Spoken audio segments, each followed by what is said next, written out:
It's all about the value that you bring. And we wanted the customer experience value where we're not even discussing price because ultimately we're not an auto repair shop.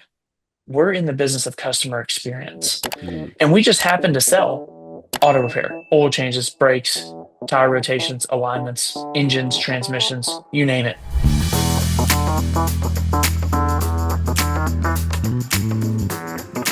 Thank you, everyone, for joining us for another episode of the Lift Your Shop podcast. I'm Kelsey Altram, CEO and co-founder of Lift Auto for Marketing. And today we have another great guest. We have Thomas Andrews, owner of CDT Automotive, along with the second store they opened up this year, Select Auto Pros, out there in Fuquay-Varina, North Carolina. Hopefully I said that right.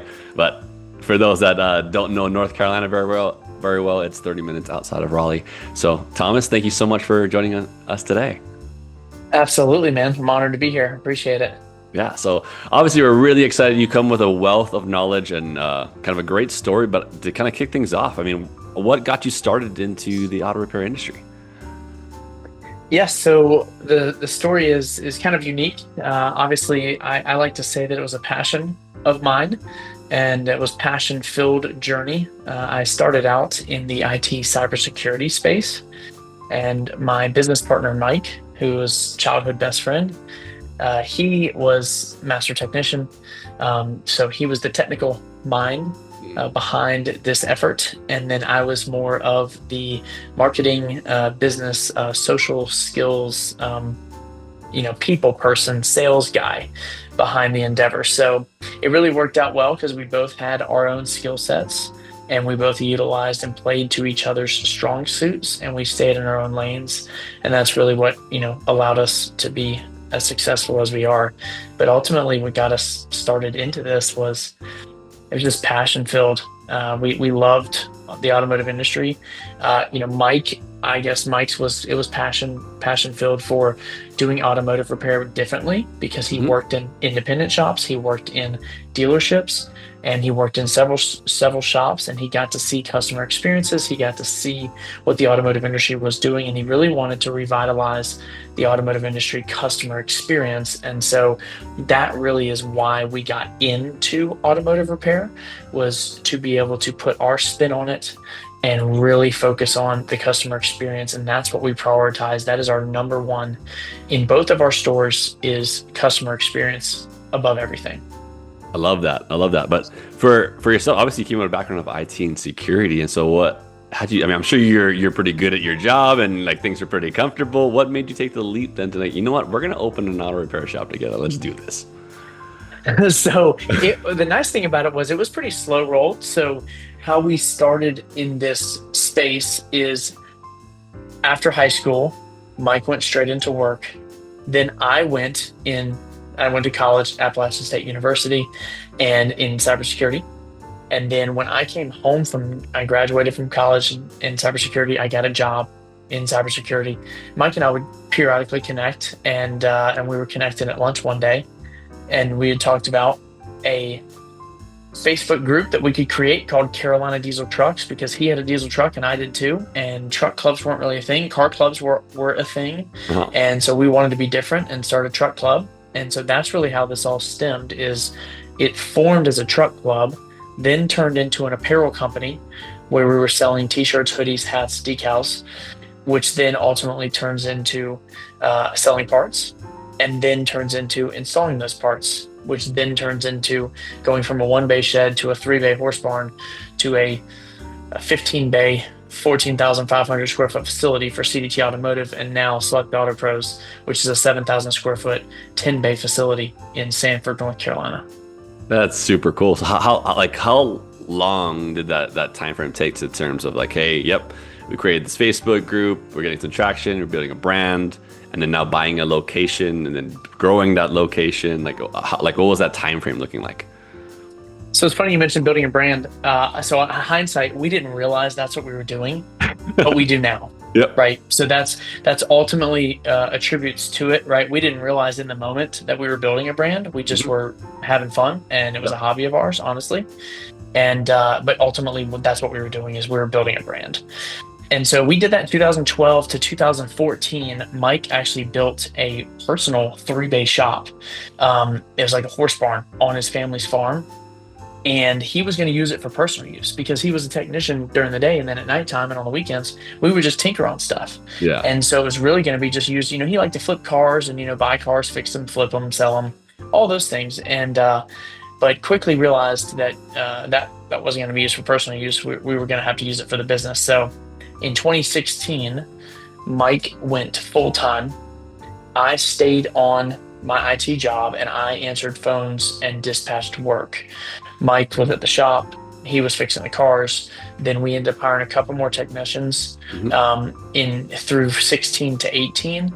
And then in 2018 is when we started building our 10,000 square foot shop that's in Fuquay Arena. And it was an 8-bay, 10,000 square foot shop. In 2019 is when we opened that store in January of 2019. And so I left in March, my job in March of 2018. And then I oversaw the rest of that project. I helped with sales and then moved over with the team that was there to help kickstart that big store. And then in 2023, we expanded from 8 bays to 15 bays and 10,000 feet to 14,500 feet. So yeah, man, it's awesome to be able to have a shop that can serve the community and offer same day service and take care of people in emergencies when they have the most inconvenient things happen at the most inconvenient times. Yep. And it's really awesome to not have to look at somebody and say, man, we can take care of that on Monday. Sorry, like we just don't have enough room. No, like we wanted to build something for people to come to that they can get the best customer experience in automotive repair. And also we can take care of them in a timely manner. I love that. That was important for us. Yeah, and I think having that space allows that accessibility to be able to achieve those things. But I want to dig into a little bit more of the leap that you made in terms of what made you realize this time, say that March 2018, is like, yeah, I'm gonna leave my IT job, kind of what I studied for and what I grew into, to then I'm going all in. Like I'm taking that plunge. I mean, I'm sure family-wise, there's probably a little bit of risk as well. Talks with you and your wife, and be like, we're going to do this, and like it's not your son was probably coming around that age, I believe, and so like there's obviously a lot of things to balance there. So what kind of went into all that? Yeah, so it was very, very, very some very hard conversations, right? And those conversations were going on for a long time, and ultimately what was happening is it was getting more difficult. I was less present at home. I was working, Mike and I were both working 20 hours a day. So we were working both ends of the candle. Mike, before he left full-time, he was working his full-time job. I would work my full-time job. We would meet at the shop. I would go buy him food, meet him at the shop. We would eat dinner and then get to work. And we would work there till 11, 12, 1, 2, 3 in the morning, go home, take a nap, rinse and repeat, back at it again, right? Then on the weekends, we worked all day, all night. So it was nonstop, and no air conditioning, no heat, no nothing, right? I mean, it was bare bones, no insulation. I mean, you want to talk about being humbled? Oh yeah, right? But everyone has a story. And everyone starts somewhere, and typically you start in a garage. All of the best businesses in the world were built out of a shed, out of a garage. And that's where this was built, out of a shed, right? So ultimately, we had some hard conversations. Obviously, so my wife she was working at the time. She was a CPA for a public accounting firm. She did well for herself, right? So she was sacrificing time because she was taking care of William. Was 1 year old in 2018. He was born in September of 2017. So we had a 1-year-old. She was taking care of him and working full time. I was working full time, 2 jobs, right? Yeah. And so we didn't really see each other. And I would leave before she woke up, and I would get home after she put William down. And eventually you have to have that conversation where she's like, am I going to have a husband? Or, I mean, do I just need to like go find somebody else? Because you're clearly not doing that for me. Right. So this isn't who I married. This isn't what I signed up for. Right. Mm, So hard conversations. And my thing is I didn't want to be doing that, but that's what it was taking to get the shop to where we needed it to be able to move to a new location for me to be able to sustain a salary for the business so that I could leave my job and go to the business. mm. And because I was making six figures in Yeah. IT. And so it's like, okay, you're going to take a $60,000 pay cut and you're going to work more hours and you're like, what? Why would you do that? Right. So Mm, we finally got to the point where I made the decision. I'll never forget. It was Mike had given me a call one night and I was like, hey, man, I need you. Like, it's now or never. mm. I'm ready for you. I need you. And so I had to have that hard conversation with my wife and just say, hey, it's time. And we had known it was going to come at Yeah. some point in time, but ultimately it had turned to where it was like, okay, what am I gonna do here? So when I'm 40 years old, am I going to regret being in IT and always what ifing myself to death about Carolina diesel trucks at the time, right? Mm, When I what if myself to death? Or am I better off making the jump, taking the leap, and going and running that play and seeing what happens? Worst case is it flops. And guess what? I go back into cybersecurity where there's yeah. plenty of jobs. Yeah. So I was just at that point in time, it was, I'm going to regret not seeing this through. And Mike and I had worked our tails off to get to the point where we were at. There was no stopping at that point. We were going to see it through. So that's ultimately how we came to that decision. It wasn't an easy decision. I mean, I was comfortable where I was at. It was uncomfortable where I was headed. Mhm. But honestly, scared money doesn't make money. Yep. And at some point in time, all entrepreneurs, you got to have that jump moment and you just got to jump. And Absolutely. 2018 in March, I jumped. I love that. Our story is so similar in terms of like, obviously I'm not going to dive too deep into like obviously how we started, but yeah, I was doing finance and then my wife and I started our marketing company. I would literally block off chunks of my calendar day to like take sales calls and talk to clients. And then my wife would handle a lot of the fulfillment of said clients at the time. And then it got to the point where we had to decide like going all in or not. Then thankfully, honestly, like my hand got forced in terms of our company acquired another company and the synergy, they just felt my role was obsolete. And I was like, you know what? Perfect. I wanted to make this decision soon anyways. I'm out of here. And so, yeah, we kind of dove in and the rest is history from there. So I love that. Yeah, you have to always take that leap. And it's nice kind of having a foundation, having a partner as you're building through that you can lean on to have expertise on kind of both ends of things. But now you're all in and you're like, hey, you know what? We're in the shop. We're doing this. And it sounds like you guys quickly realized like you both had a kind of a passion for changing the customer experience of auto repair. So let's break that down in terms of, you know what to you is defined as a good customer experience? Yeah, so once we got all in, that's really where we dialed in and focused on. And ultimately, what we wanted to focus on was trying to make automotive repair as convenient as possible for the customer. Mm. And that is whether that was scheduling, whether that is any type of issues arise, whether they can't bring the vehicle because they don't have a ride, whether that's their only form of transportation, whatever the case is, we wanted to be competitive on the market, but then we also wanted to bring an edge. And in the independent world, one of the things that we do that most don't is we obviously offer a state-of-the-art facility. We offer ASE certified technicians. We offer master certified diesel techs. We offer a 3-year, 36,000 mile warranty. We offer loaner cars. We offer a shuttle service, pickup and delivery. We offer a nice waiting area that's closed off that allows you to work.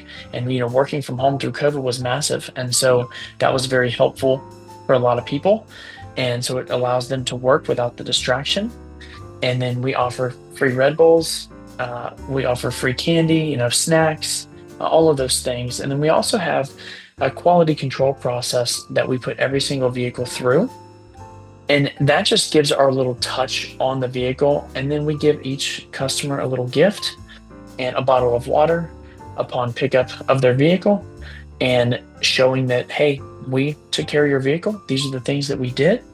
And if you have any issues, give us a call. And ultimately trying to do that as quickly and effectively as possible, and adding as much value as we can in the most economical way for the customer, right? Understanding that expensive is a relative term. It's all about the value that you bring. And we wanted the customer experience value where we're not even discussing price, because ultimately we're not an auto repair shop. We're in the business of customer experience. And we just happen to sell auto repair, oil changes, brakes, tire rotations, alignments, engines, transmissions, you name it, we do it. But the biggest piece of the pie for us is we want loyal, lifelong customers. We want customers that want and think about CDT Automotive and Select Auto Pros when anything happens to their vehicle. And we want to be able to take care of their vehicle, their spouse's vehicle, and their children's vehicle, and everybody's vehicle in the driveway. That's ultimately what we want to do. We want to take care of the entire family and serve the entire family in a local community that we built in. And so it sounds like you guys have so many different unique service propositions, which is amazing, because obviously you need to always find ways to set yourself apart from other auto repair shops. One, yes, the result is important. You need to fix the car the right way. But these other not intangibles, but other obviously little increments of experience that you're adding makes a huge difference. So I'm wondering, like, was that off the get-go when you're like, this is what we need to do? Or are there things that influenced you, like things that you saw other places? Like, what helped you create this massive experience that you guys are so focused on? So honestly, lack of, or not lack of, all of the subpar experiences that Mike and I had experienced, and our families have experienced, and our friends have experienced. And we took all of the things that bothered us about those experiences, and then we fixed them, solved them. And ultimately it boils down to, we created a culture in both stores that is, I would say, the gold standard of automotive repair. It is the Chick-fil-A model. We are going to smile. We are going to bring energy. We are going to bring all of the positivity in the environment, all of the empathy. I'm so sorry that your vehicle is broken, but guess what? You're here and you are in good hands, and we're going to take care of you. And it doesn't matter if it's coming from me or if it's coming from anybody on my front line. I would put my front line up against any other shop in the state, any shop. And that is a testament to the culture that we breed, because ultimately, when you get a bunch of winners in your environment and you implement your core values and you really, really make them understand that you are a customer-centric focused company, and that is people first, both your team and your customers and your community, you win. And that's what we do. And when you put winners together, all ships rise with all tides, right? So rising tides, they rise all the ships. And that's what happens. And so now it doesn't matter if the CDT Automotive isn't a Mike and Thomas thing. It's whoever's running my store. Mm-hmm. That's who's the face of the culture. That's who's the face of the customer. So yeah, we bred it. Absolutely, it starts from the top. No doubt about it, right? We lived it, breathed it, we did it. But now, because we've scaled to the size that we are, because we're trying to reach even more communities that have a need, and we want to feed them with a CDT Automotive and a Select Auto Pros so that they can then experience the best customer experience in automotive repair. It's no secret that our tagline at CDT Automotive is "Experience the difference" with CDT Automotive. It's the customer experience. Most definitely. And so, and you mentioned, now obviously you are not the front line anymore. Like, you guys are building a team and building a culture. And so what I hear a lot of complaints, someone probably bring up, it will be like, "Hey, Thomas, how do you even find a winner? Like I feel like I'm constantly looking and I don't find them anywhere. But everyone else talks about all these winners. So how do you go about, I guess, how would you answer that?" It is not easy, but ultimately, the best decisions that we make in business are the hardest ones. Mm, We have had to go through hundreds of employees to build the team that we have standing there today. And it's unfortunate. It's sad. It's everything. It's all the emotions. And Mike and I, honestly, we have had the most personal and professional growth through that process. Identifying at what point is it a you problem versus a them problem? At what point is it a will problem versus a skill problem? At what point is it that it's people and processes?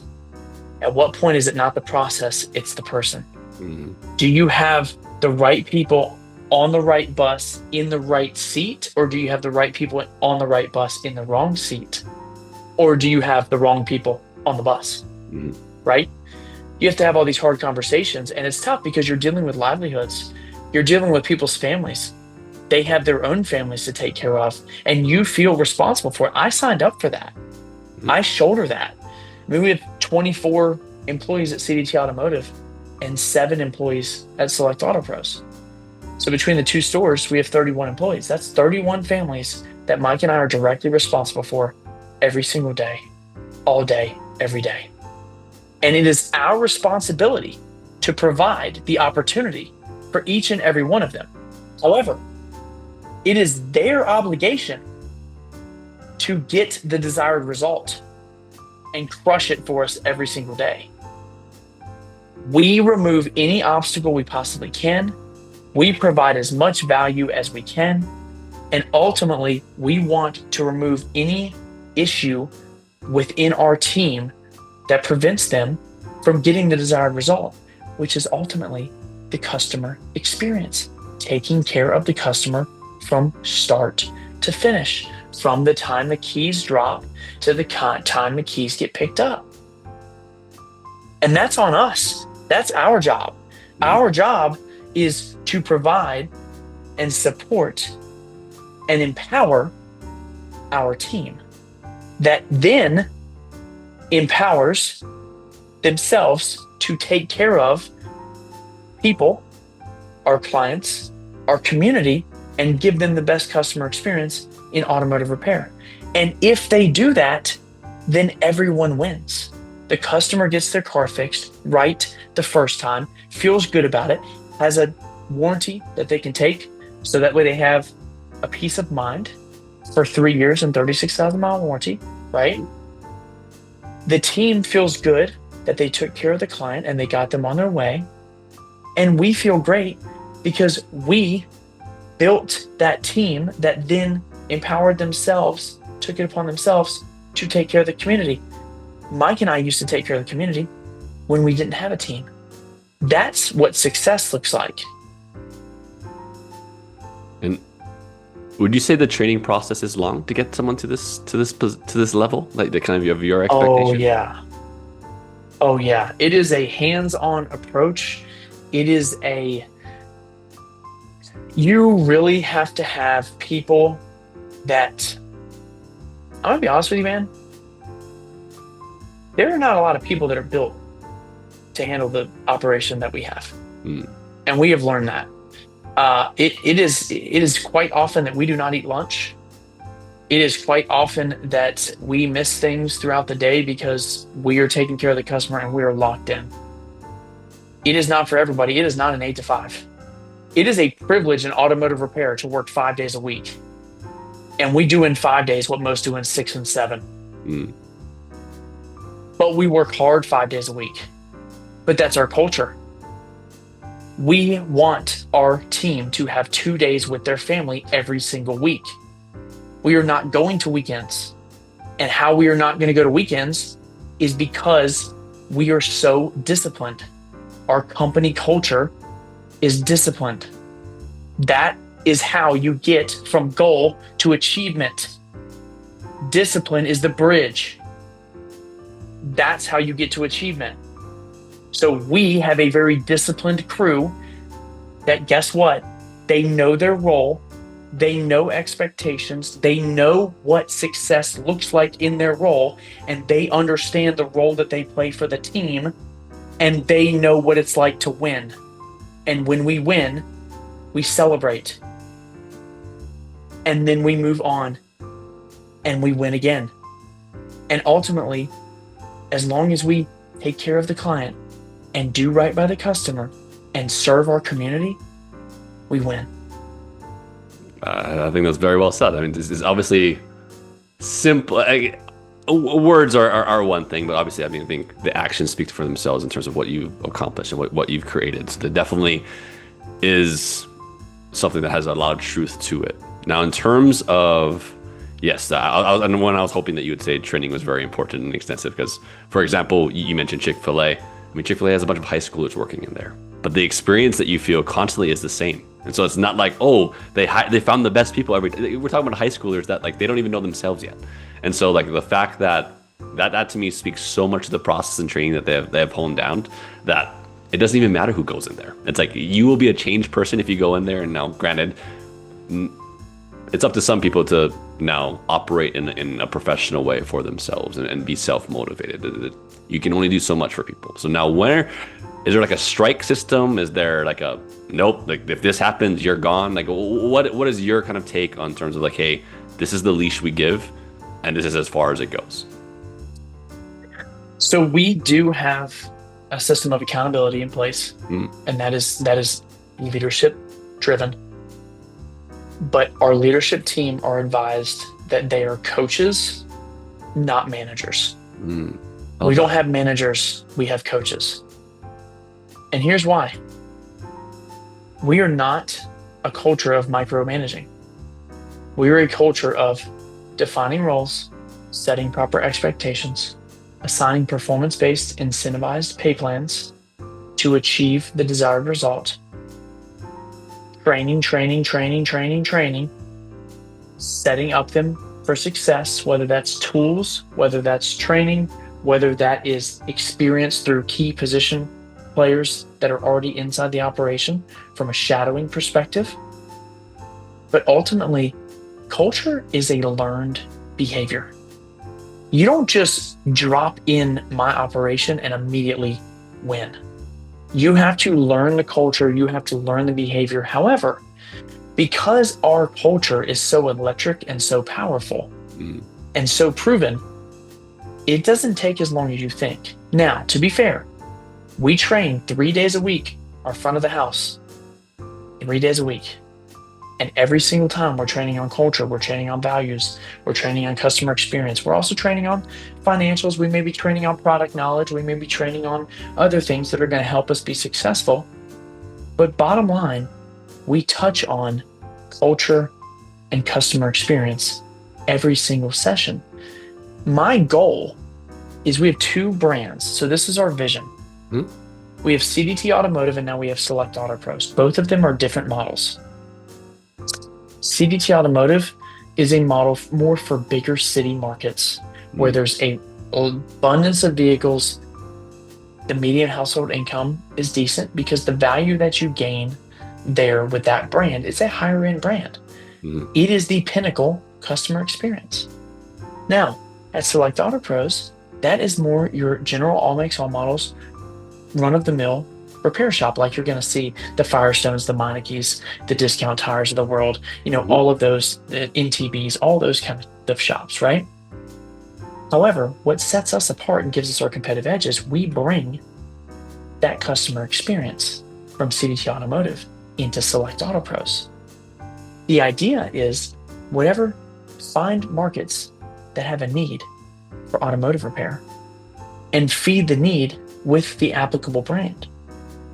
However, no matter what you do, if you go into a store in Sanford, in Fuquay, in Apex, in Cary, in Durham, in a different state, whether it's a CDT Automotive or a Select Auto Pros, you're going to get the same consistent experience. Consistency. That gets you to the desired result, right? The best leaders do consistently what others do occasionally. And we want people to realize, oh, it's two brands, but it's one customer experience. And it's the best one. Yeah. I mean, consistency is what gets people coming back. And I think that's always, the miscalculation, I think, a lot of owners is like, oh, how do I keep getting new customers? Rather than, it's so much easier just to keep a customer coming back and like staying loyal. And then that naturally breeds even more referrals and things that are just like, hey, it's a lot cheaper of an acquisition cost. And so if you invest heavily on the customer experience, you start seeing the fruits of your labor. Like, again, I think the front end, it kind of scares people at times. Like you mentioned, like you have all these different things that you're offering to the customer. And people might be like, that's a lot of money, Thomas. Like how are you going to go up ahead and invest in this? And I don't even know if they're going to come back. But like, again, like it's the love, it's the game of an entrepreneur, but that investment it feeds the rest of the line in the future. And I think you've really spoken to how that creates this consistency within team, consistency even within the customer as they come back. And that's, again, we keep referring back to Chick-fil-A here, but that's why so many people keep going back. They know exactly what they're getting every time they step into a Chick-fil-A, regardless of where they are. They could be on vacation, and then they know, well, you know what, my kids love Chick-fil-A because they're going to eat the chicken nuggets, and it's exactly the same way every single time, and the toy is the same way, et cetera, and everyone's happy. And again, that's kind of what you're now fostering here in auto repair that so many people are missing, because even the same shop, they go in 1, 2, 3 times, and they're like, it felt like a different shop every single time I stepped into this place. One time I didn't wait at all. One time I waited an hour and a half. Another time I had to come back and drive. I was just like, what is happening here? So I think that's where a lot of people need to focus on that experience. And so for those that maybe have a broken experience, Thomas, where would you have them start? Like what should they look at to be like, hey, you know what? This is what at a high level I would look at to then start taking chunks away to fix it. So before I answer that, I do want to touch on, you mentioned something about, relationship and repeat customers, right? And return customers, and ultimately the customer experience, bringing them back. So one thing I do want to touch on that is my front counter, they're customer relationship managers. That's what they are, right? They're not, they offer advice as advisors for automotive repair, but they're ultimately customer. We're relational salesmen, not transactional salesmen. Mm-hmm. And how we operate is, it's our job to educate and inform the client on the overall health of their vehicle. There is no sale. It's just our obligation to tell you exactly what's wrong with your vehicle, and whether you choose to fix it or not is up to the customer.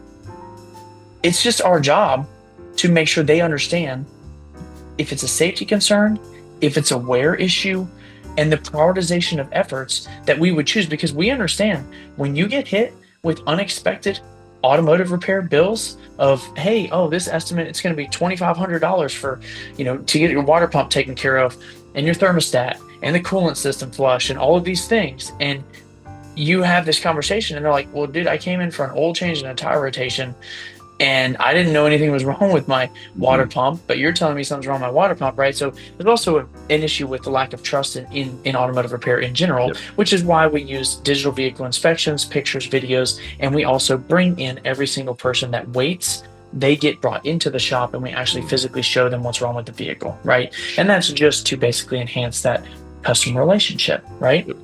So I say all that to say, to answer your question about if someone has a broken customer experience. If you have a broken customer experience, we need to identify first where the root cause is. Is it a fundamental thing? Is it a system? Is it a process? Is it a procedure? Is it a people issue? Is it a training issue? Is it attitude? Is it phone skills? Is it etiquette? Is it ethics? What is the problem? And then once we find out what the root cause is, we attack it head on. And because ultimately we have had, prime example, a service advisor that was selling $300,000 a month. That's strong. Yeah. A single service advisor was selling $300,000 a month in sales. Okay, that's strong. Well, he wasn't the best fit for our culture.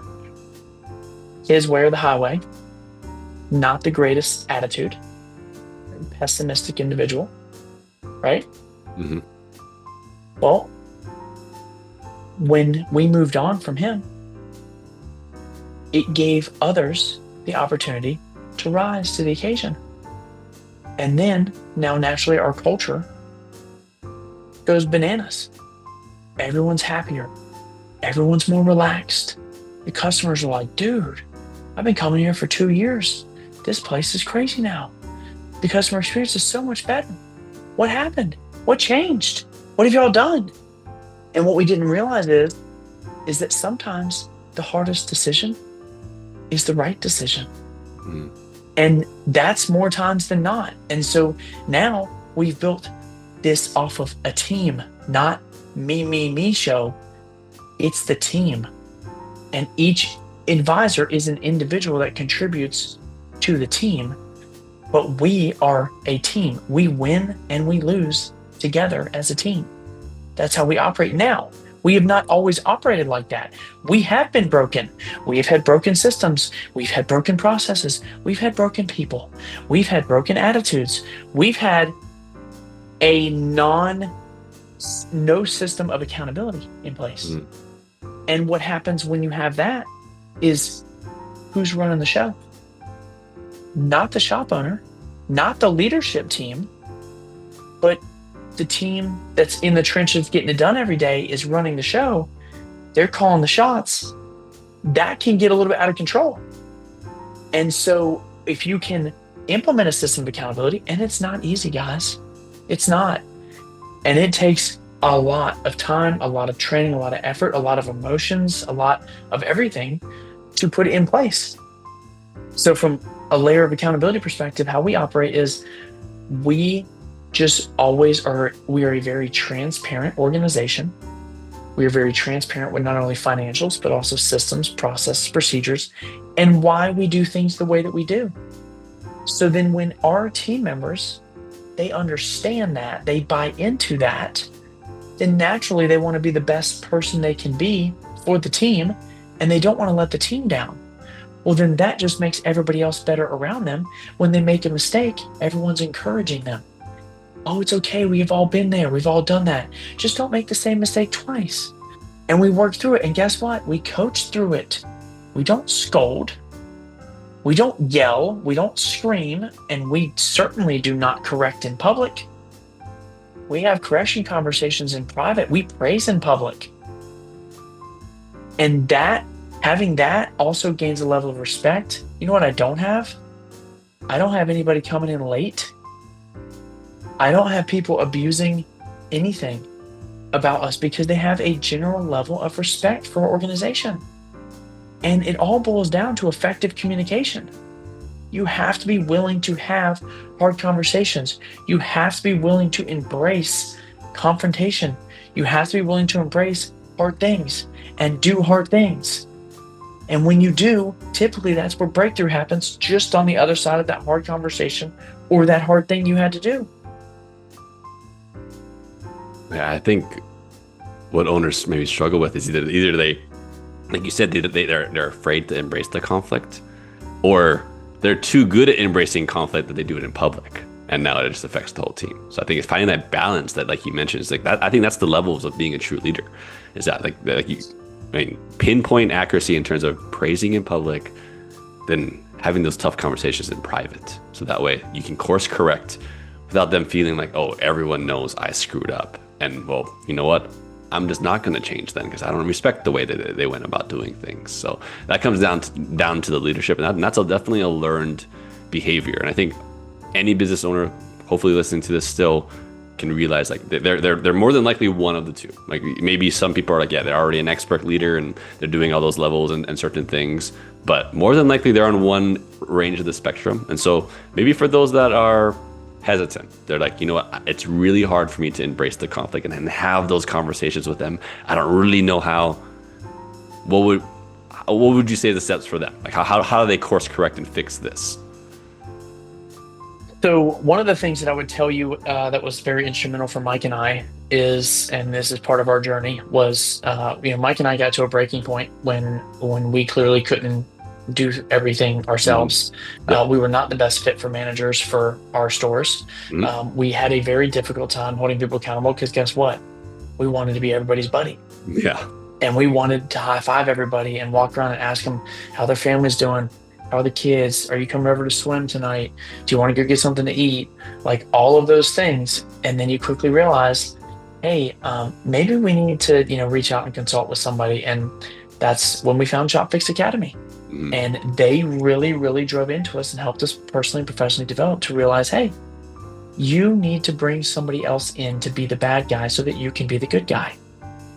And there are plenty of people out there that can be that coach in leadership in your team that can go grab the flag and go to war for their team. And their team respects them and their team does anything they want for them. We now, how we operate, the way that we're able to scale is because simplicity scales, complexity fails. And so we have to simplify things. Both stores use the same systems, the same processes, the same culture, the same core values, the same everything. I would, if one of my technicians went to the beach for a week and I needed to bring a technician from one store to the other, they could drop in the grease, immediately make an impact in my organization with zero training. Literally would have to just learn where the bathroom is and how to operate those particular lifts. Mhm. That's it. The software is all the same. We want to make everything as seamless and easy as possible. Now, that gets driven through also leadership. I also have to have somebody boots on the ground in each store every single day that people can handle. I couldn't be on this podcast right now with you if that was me, because my phone would be getting blown up, right? And it has before. So once you establish that, you have to take your ego, throw it in the trash, and realize, hey, I can't do it all. I can't muscle this whole operation. I can't wear a million hats. I need to release control and put somebody smarter, more experienced, and more successful in place to run my store. I will be a support role. I cast the vision. I put in front of him anything he needs, and then I support him, empower him, and coach him while he does the same for my team, his team, in both stores. Man, you've had so many good quotes today that we could probably snip a bunch of these and just and throw it on the board. But I think just to combine a few and just to make it really simple for people, I think it's just simplicity creates consistency. I think that's the nutshell that I've kind of gathered as you've spoken today. And with that, I think you create a foundational customer experience that gets people loving their shop, gets the employees loving the shop even more so. And obviously when all those things are working and humming together, like only scalability continues to happen from there. So Thomas, this has been perfect in terms of laying out for us in terms of how you can go about these steps and scaling. And obviously, and you didn't rush into also creating a second store either. It's like you kind of really refined this original process, built a really large store, and you're like, you know what? Now we are ready. Because it's like we have created this machine that then can be reproduced, and doesn't matter kind of the size. Obviously, like the size of the second store is a little bit different, but at its core principles, the simple processes we've created can create consistency kind of at this next store. So Thomas, thank you so much for all the knowledge that you've shared with us today. For those that, again, I guess my one parting question tends to always be, and I forgot to mention this beforehand, but what is a book recommendation that you have that you think, hey, every owner needs to at least read this one? I know some people don't love reading books, but they're important sometimes. So what is one that you maybe have?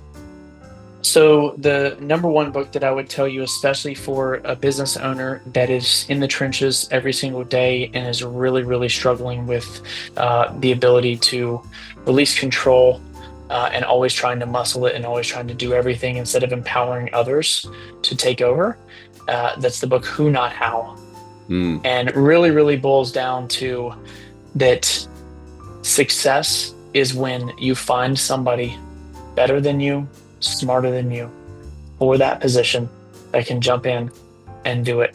That's success, because otherwise you've just purchased a job. Yep. And ultimately entrepreneurship, the reason why all of us get into entrepreneurship is for ultimately freedom. But freedom comes at a sacrifice, no different than it comes at a sacrifice and a cost in anything else in life when it comes to freedom. In entrepreneurship, it's just the same. You have to release control. You have to be willing to accept a lesser level of production than what you can produce in any given position. But you have to understand that if you still get a desired result, even if it is lesser, but you did not have any involvement physically in that result, that's success in entrepreneurship. Absolutely. When you go on vacation and nothing breaks and now honestly things grew, you're like, this is the dream scenario. But obviously it's not an overnight thing. It's something that is learned through the trenches, through grinding. And then at that point, then you kind of start to see that light at the end of the tunnel, like, oh, you experience a dabble of it. Maybe your first vacation isn't that way. You got called a couple days of the 5 days you were out. But still, that means 3 days that you had free, that you're starting to see that, hey, I think some of the processes I'm creating is starting to work and be resembled at my shop. So those are things I think, get yourself out of there for a day, see what happens. It's 1 day. And as long as nothing burns down in the whole shop, you survive, you course correct. After that day, you evaluate how everything went. But again, Thomas, thank you so much. For those that want to reach out to you to, like, hey, you know what, I really liked what Thomas had to share with me today, and I have a question, or I think he can really help me, because obviously I know, Thomas, you're a coach as well. What is the best way to reach out to you? Yeah, I mean, any channel, ultimately, whether that's through reaching me through one of my stores, or whether that's through reaching me through ShopFix Academy. Ultimately, I have an email address that I'd be happy to share. If people would want to email me, that's probably the best course of action, because then at least I will eventually get to it and respond to it. So if somebody wants to reach out to me via email, they certainly can, and it's Thomas, THOMAS, at CDT, that's Carolina Diesel Trucks Corporate.com. Perfect. And yeah, we'll throw that email in the description here in the YouTube video. So that way, those that, again, you don't need to write it down and memorize it. You can just hopefully click on the email that's below. But Thomas, again, thank you so much for your time today. And for those that listen, please like and subscribe if you haven't already done so. But take care. Kelsey Outram with Lift Auto Repair Marketing. Talk to you guys next time. Bye.